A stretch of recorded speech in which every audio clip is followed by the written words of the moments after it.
दिल्ली के यशस्वी मुख्यमंत्री, आम आदमी पार्टी के राष्ट्रीय अध्यक्ष और इस देश में भ्रष्टाचार विरोधी आंदोलन के नायक,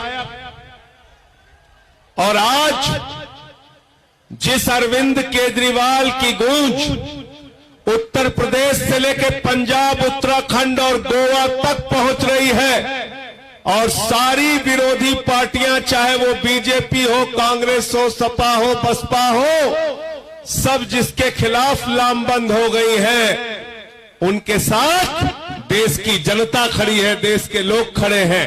जोरदार तालियों से स्वागत कीजिए अरविंद केजरीवाल जी का। भैया थोड़ा आगे वाले बैठ जाओगे तो पीछे वालों को दिखेगा। थोड़ा बैठ जाओ आप लोग, थोड़ा बैठ जाइए, पीछे वालों को बिल्कुल नहीं दिख रहा है, बैठ जाइए।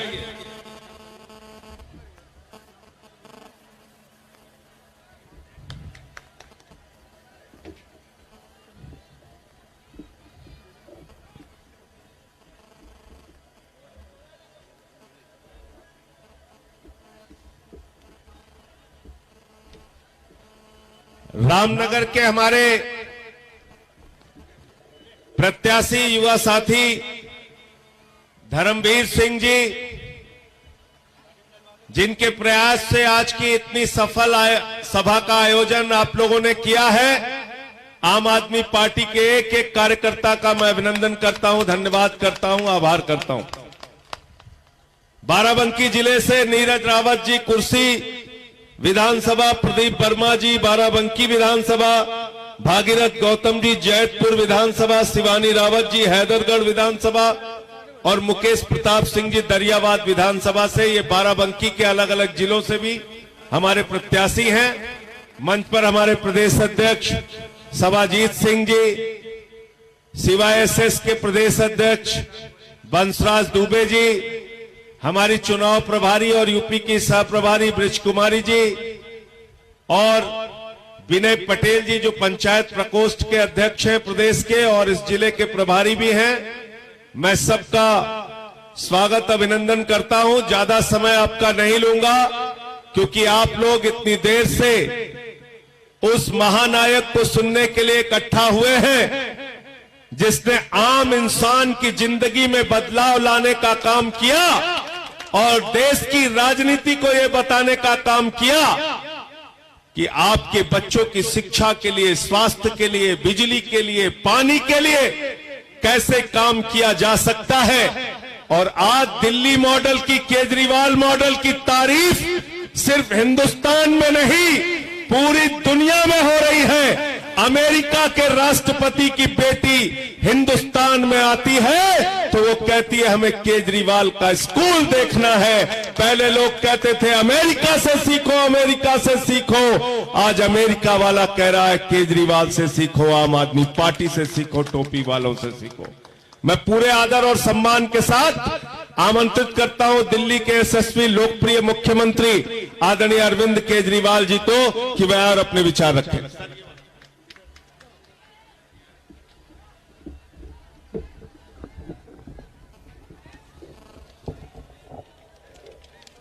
कैसे रख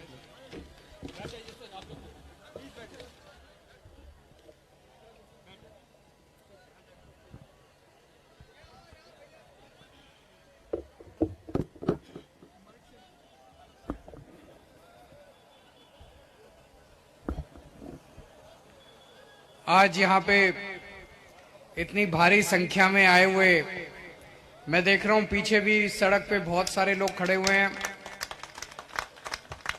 आप सभी भाइयों, बहनों, माताओं, बुजुर्गों, बच्चों, आप सब लोगों को मेरा नमस्कार, सबको मेरा प्रणाम।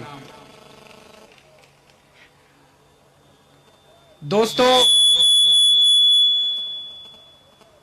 दिल्ली में उत्तर प्रदेश से आके बसे हुए बहुत लोग रहते हैं। आप में से भी बहुत सारे ऐसे लोग होंगे जिनके दोस्त, यार, रिश्तेदार दिल्ली में काम की तलाश में गए, वहां पे रह रहे हैं, काम कर रहे हैं। उनसे फोन करके पूछना कि पिछले 7-8 साल में दिल्ली में क्या बदलाव हुआ? दिल्ली में जो हमारे उत्तर प्रदेश के भाई बहन रहते हैं, मेरे पास आके कई बार बात करते हैं कि सर आपने दिल्ली में सरकारी स्कूल इतने शानदार कर दिए, दिल्ली में हमारे सरकारी स्कूल इतने अच्छे हो गए, इतने अच्छे हो गए, आपको जान के ताज्जुब होगा, इस साल 3,70,000 बच्चों ने अपने नाम बड़े बड़े प्राइवेट स्कूलों से कटवा के सरकारी स्कूलों में भर्ती करवाए हैं। ये कोई हंसी खेल नहीं है। मुझे लगता है 70 साल में पहली बार हो रहा है आजादी के कि सरकारी स्कूल इतने शानदार हो गए। आपसे पूछना चाहता हूं, यहां सरकारी स्कूल कैसे हैं? बिल्कुल बेकार। पीछे तक आवाज, बिल्कुल बेकार। आवाज निकाल के बताइए पीछे तक। पहले दिल्ली में भी ऐसे ही थे जी, पहले दिल्ली में भी बहुत बुरा हाल था। 6-7 साल के अंदर हमने बड़ी मेहनत करी है, एक एक स्कूल को ठीक करा है हमने। सारे स्कूलों की बिल्डिंग नहीं बनवाई है, शानदार स्कूल बनवाए हैं। अब दिल्ली के सरकारी स्कूलों में अफसर का बच्चा, जज का बच्चा, मजदूर का बच्चा और रिक्शे वाले का बच्चा एक ही डेस्क पे बैठ के पढ़ता है। बाबा साहब अंबेडकर का यही सपना था। बाबा साहब अंबेडकर ने सपना देखा था कि एक दिन ऐसा आएगा भारत के अंदर जब गरीबों के और दलितों के बच्चों को अच्छी से अच्छी शिक्षा मिलेगी। मुझे दुख होता है 75 साल में सारी पार्टियों की सरकारें आई, लेकिन बाबा साहब का सपना किसी ने पूरा नहीं किया। किसी ने गरीबों को अच्छी शिक्षा नहीं दी। मैंने कसम खाई है, बाबा तेरा सपना अधूरा केजरीवाल करेगा पूरा। हम देंगे गरीबों को अच्छी शिक्षा, हम देंगे दलितों को अच्छी शिक्षा। आज हमारे दिल्ली के सरकारी स्कूलों के बच्चे, आप आके देखो जी एक बार दिल्ली में, मेरे को बिना बताए किसी सरकारी स्कूल में चले जाना, ऐसी फर्राटे की अंग्रेजी बोलते हैं हमारे सरकारी स्कूल के बच्चे। यकीन नहीं होता ये सरकारी स्कूल के बच्चे हैं। और अभी अभी थोड़े दिन, 3-4 दिन पहले मैं 12,000 स्कूलों में, 250 स्कूलों में 12,000 क्लासरूम का उद्घाटन कर, नए क्लासरूम बनवाए हमने। उसमें इलेक्ट्रॉनिक ब्लैक बोर्ड है, वो चौक वाला ब्लैक बोर्ड नहीं है, इलेक्ट्रॉनिक ब्लैक बोर्ड है। ऑडिटोरियम है स्कूलों में, लेबोरेटरी है, म्यूजिक क्लास है, स्विमिंग पूल है स्कूलों में। भाई साहब बड़े बड़े प्राइवेट स्कूलों में ऐसी सुविधा नहीं मिलती जो हमने सरकारी स्कूलों में इधर रखी है दिल्ली के अंदर। अरविंद केजरीवाल, अरविंद केजरीवाल, मैं आपसे पूछना चाहता हूं, 5 साल योगी जी को सरकार चलाते हो गई, सरकार चलाते कितने स्कूल बनवाए योगी जी ने पूरे उत्तर प्रदेश में? सरकार एक भी स्कूल नहीं बनवाया पूरे उत्तर प्रदेश में। कुछ 2-4 तो बनवाए होंगे, एक भी स्कूल नहीं बनवाया 5 साल में।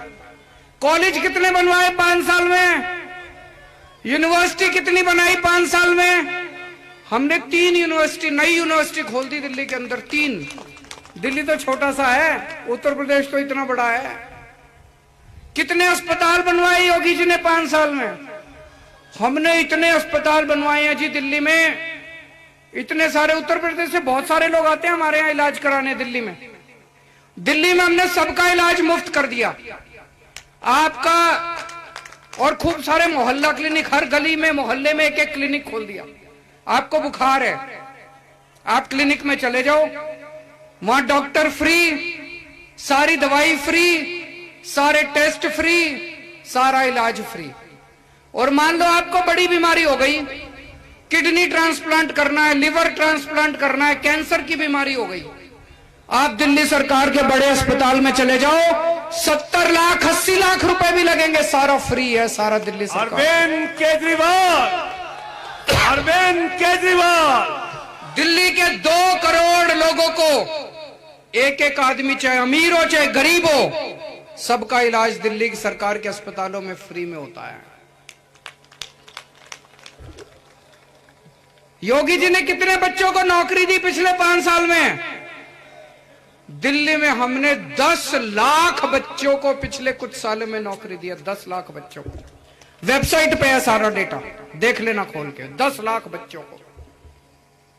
तो मैं हैरान हूं जान के, योगी जी ने ना तो कोई नया स्कूल खोला, ना कोई नया अस्पताल खोला, ना कोई डिस्पेंसरी खोली, ना कोई यूनिवर्सिटी बनाई, ना कोई कॉलेज खोला, ना कोई सड़क बनाई। उत्तर प्रदेश का बजट 5 लाख करोड़ है एक साल का, 5 लाख करोड़। तो भाई साहब ये पैसा गया कहां? सारा लूट लिया। ये पैसा गया कहां? इतना पैसा खर्च कहां करा? इतना सारा पैसा 5 लाख करोड़ एक साल में।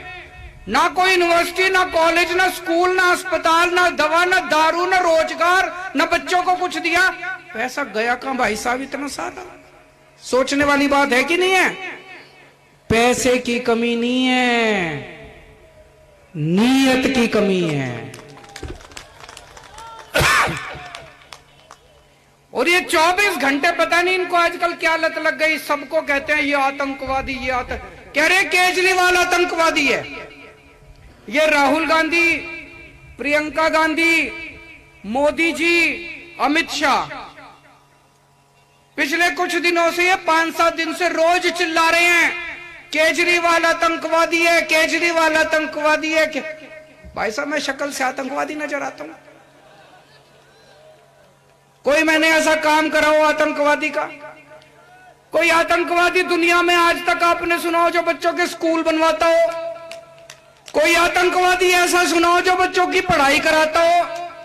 कोई आतंकवादी ऐसा सुना हो जो अस्पताल बनवाता हो, लोगों का फ्री में इलाज कराता हो? कोई आतंकवादी? वहां पे दिल्ली में हमने तीर्थ यात्रा योजना बनाई है। दिल्ली के लोगों को अयोध्या जी भेजते हैं, द्वारकाधीश भेजते हैं, रामेश्वरम, पुरी, हरिद्वार, ऋषिकेश, वैष्णो देवी, अजमेर शरीफ, अलग अलग जगह तीर्थ यात्रा पे भेजते हैं। जनता आती है खुश, इतनी खुश, फ्री में भेजते हैं। फ्री में ट्रेन, एसी ट्रेन जाती है, एसी होटल में ठहराते हैं जनता को और तीर्थ यात्रा करा के लाते हैं। बताओ जी कोई आतंकवादी ऐसा दुनिया में मिला हो जो फ्री तीर्थ यात्रा कराता? अरविंद केजरीवाल भ्रष्टाचार का एक ही काल। तो बताओ ये राहुल गांधी, मोदी जी कह रहे हैं केजरीवाल आतंकवादी। मैंने कहा जी मैंने क्या कर दिया? मैं कैसे आतंकवादी? मैंने बताओ क्या कर दिया? बोले केजरीवाल भारत के 2 टुकड़े करके 1 टुकड़े का प्रधानमंत्री बनना चाह रहा है। बताओ बताओ ऐसी कोई बेतुकी बात? केजरीवाल भारत के 2 टुकड़े करके 1 टुकड़े का प्रधानमंत्री, ये मोदी जी कह रहे हैं, ये राहुल गांधी कह रहा है। मैंने कहा मोदी जी आपने पिछले 5-7 साल में, प्रधानमंत्री जी ने मेरे ऊपर इनकम टैक्स की रेड करा ली। इनकम टैक्स वाले मेरे घर पे भी रेड करके गए, मेरे दफ्तर में घुस गए, मेरे बेडरूम में घुस गए। मैंने कहा मोदी जी कुछ मिला? बोले नहीं मिला। उन्होंने मेरे ऊपर सीबीआई की रेड करा ली, सीबीआई वाले मेरे दफ्तर, घर सारा छान मारा। मैंने कहा मोदी जी कुछ मिला? बोले नहीं मिला। उन्होंने ईडी की रेड करा ली, उन्होंने रॉ की रेड, सारी दिल्ली पुलिस की रेड करा ली। मैंने कहा मोदी जी कुछ मिला? बोले नहीं मिला। मैंने कहा फिर कैसे कह रहे हो आतंकवादी? बोले वो गाजियाबाद में एक कवि रहता है, वो कवि कह रहा है केजरीवाल आतंकवादी है। उसके बोले वो गाजियाबाद में कवि रहता है, उसके सपने में आया है कि वह केजरीवाल आतंकवादी है। मैंने कहा मोदी जी ऐसी बातें तो राहुल गांधी किया करते हैं, आप भी। मैंने कहा राहुल गांधी ऐसी बातें करे तो समझ में आता, आप भी। आजकल जितने मोदी भक्त है, जनता उनके पीछे पड़ रही है। यार तुम्हारा मोदी भी राहुल गांधी बन गया। कुछ भी किसी को भी आतंकवादी बोल देते हैं। थोड़े दिन पहले किसान बॉर्डर पे बैठे थे, कहते सारे किसान आतंकवादी, खालिस्तानी, कह रहे थे ना किसानों को आतंकवादी। कल कहते हैं कि सारे साइकिल वाले आतंकवादी, जो साइकिल चलाता है इस देश में वो आतंकवादी। ये जितने साइकिल चलाने वाले हैं ना, जितने गरीब लोग, इस बार जब बटन दबाने जाओ बता देना बीजेपी वाले आतंकवादी हैं कि साइकिल वाले आतंकवादी हैं। एक बार में ही बता देना। इस बार ऐसा बटन दबाना इनको पता चल जाए। दो तरह के आतंकवादी होते हैं। एक वो आतंकवादी होता है जो जनता में खौफ फैलाता है, और एक वो आतंकवादी होता है जो भ्रष्टाचारियों में खौफ फैलाता है। मैं दूसरी तरफ का आतंकवादी हूं जो इन भ्रष्टाचारियों में खौफ फैलाता है। वो शोले का डायलॉग याद है, जब 100 मील दूर कोई भ्रष्टाचारी भ्रष्टाचार करता है तो मां कहती है बेटा भ्रष्टाचार मत कर, नहीं तो केजरीवाल आ जाएगा। भ्रष्टाचार का एक ही काल, भ्रष्टाचार का एक ही काल। ये सारे भ्रष्टाचारी चोर उचक्के लुटेरे मिलके मेरे को आतंकवादी कह रहे हैं। इनके मन में आतंक फैला रखा है मैंने। 100 साल पहले अंग्रेज भी भगत सिंह को आतंकवादी कहा करते थे। क्यों? क्योंकि भगत सिंह के नाम से कांपते थे अंग्रेज। खौफ फैला रखा था भगत सिंह ने अंग्रेजों के दिल में। उसका नाम से डरते थे, अंग्रेजों को नींद नहीं आती थी भगत सिंह के नाम से। उसको फांसी पे चढ़ा दिया। उससे बड़ा देशभक्त नहीं था भगत सिंह से बड़ा। आज ये 100 साल के बाद देश के सारे भ्रष्टाचारी मिलके मेरे को आतंकवादी कहते हैं, केजरीवाल आतंकवादी है। दोस्तों, दिल्ली के अंदर हमने बिजली मुफ्त कर दी। पहले खूब पावर कट लगा करते थे, 24 घंटे बिजली कर दी।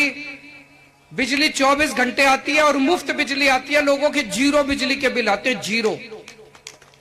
फोन करके पूछ लेना दिल्ली में अपने रिश्तेदारों से, जीरो बिजली के बिल आते हैं। उत्तर प्रदेश में चाहिए? ऐसे नहीं चाहिए। हाथ खड़े करके बता दो, उत्तर प्रदेश में 24 घंटे बिजली चाहिए, जीरो बिजली के बिल चाहिए। ये केवल केजरीवाल कर सकता है और कोई नहीं कर सकता। ये जादू है भाई साहब। 24 घंटे बिजली और जीरो बिजली का बिल, ये जादू ही है और क्या है। नहीं, ये जादू केवल केजरीवाल को आता है और किसी भाई। आजकल सारी पार्टियां कहती घूम रही हैं हम भी बिजली फ्री देंगे, हम भी बिजली फ्री देंगे। अरे 24 घंटे भी बिजली देनी है। ऐसे नहीं कि बिजली फ्री कर दी और बिजली आए ना। बिजली आनी भी चाहिए और फ्री भी आनी चाहिए। हमने दिल्ली में स्कूल अच्छे कर दिए, उत्तर प्रदेश में मौका दो, स्कूल भी अच्छे करेंगे। हमने दिल्ली में अस्पताल अच्छे कर दिए, मोहल्ला क्लिनिक खोल दिए, उत्तर प्रदेश में मौका दो, यहां भी करेंगे। हर महिला को हर महीने 1000 रुपए उसके अकाउंट में डालने की हमने गारंटी दी है। और जैसे दिल्ली में हमने बच्चों को रोजगार दिया, यहां भी बच्चों के लिए रोजगार का इंतजाम करेंगे।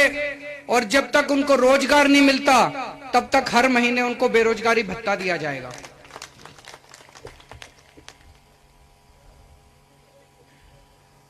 एक आदमी आया मेरे से, बोला भाई साहब आप इतनी बड़ी बड़ी गारंटी दे रहे हो, आपकी सरकार बनेगी क्या? ये मन में आता है ना।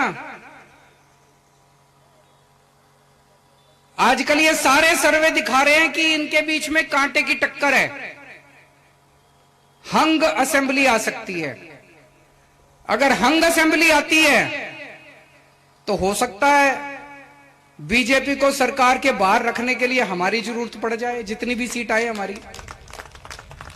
फिर जितनी भी हमारी सीट आएगी, अगर सर बीजेपी को बाहर रखने के लिए हम सरकार में अगर जाते हैं तो ये गारंटी दे रहा हूं कि जितने हमने वादे करे हैं सारे वादे पूरे करा दूंगा मैं। मेरी आप लोगों से विनती है, हमारे इन सभी कैंडिडेट्स को भारी बहुमत देके जिताएं। रामनगर से धर्मवीर सिंह जी, कुर्सी विधानसभा से नीरज रावत जी, बाराबंकी से प्रदीप वर्मा जी, जैतपुर से भागीरथ गौतम जी, हैदरगढ़ से शिवानी रावत जी और दरियाबाद से मुकेश प्रताप सिंह जी। इन सभी कैंडिडेट्स को ज्यादा से ज्यादा वोट देकर आप लोग समर्थन दें, सब लोगों को जिताएं। खबर को अभी लाइक करें, शेयर करें, अभी चैनल को सब्सक्राइब करें।